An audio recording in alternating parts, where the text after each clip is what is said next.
L'alternance n'est pas réservée à des études courtes. Pas forcément, on peut préparer tout type de diplôme en alternance, aussi bien en 1 an, 2 ans ou 3 ans. On a des licences pro, des BUT en 3 ans, des masters en 2 ans, ou des licences pro en une seule année. C'est vraiment une richesse justement que des personnes qui fassent des études longues puissent faire de l'alternance. Ça peut être des études courtes, mais ça peut être des études longues, puisque les contrats d'alternance peuvent englober toute une formation. Ça peut être 1, 2, 3 ans maximum. Je suis à Bac+5 et je termine mes études en alternance. Moi j'ai fait une licence en alternance, donc Bac+3, et j'ai même un ami qui là est en master en alternance, donc Bac+5.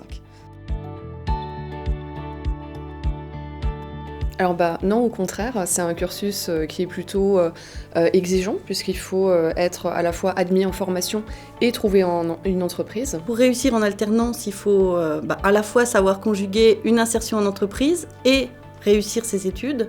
Donc ça demande 2 fois plus de connaissances et de savoir-être. C'est fait pour ceux qui réussissent et qui ont envie de réussir et qui ont envie de transformer finalement les acquis universitaires en acquis facilement transposables dans le monde professionnel. Quand moi je cherche un alternant, je ne veux pas prendre celui qui ne réussit pas en cours. Je cherche quelqu'un qui réussisse bien en cours et qui puisse aussi m'apporter quelque chose. La voie de l'alternance, on l'a choisie, et quand on choisit ce qu'on veut faire, on a tendance à plus s'impliquer et donc mieux réussir.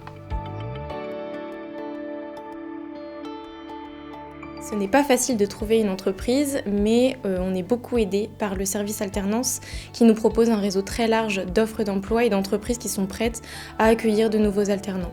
Si on veut obtenir une bonne alternance dans l'entreprise qui colle à nos valeurs et à ce qu'on veut faire et au métier qu'on veut faire, il faut vraiment s'y prendre à l'avance. C'est une vraie recherche d'emploi à mener. Je conseille même à partir du mois de janvier, avant la rentrée de septembre, de commencer à chercher son alternance. Il faut être proactif, donc à la fois répondre à des offres, faire des candidatures spontanées, essayer de développer son réseau aussi. Les étudiants peuvent s'appuyer sur les différentes aides qui existent au sein des formations, donc les responsables de formation peuvent transmettre des listes d'entreprises, il y a des événements, des actions qui sont organisées, comme des job dating par exemple.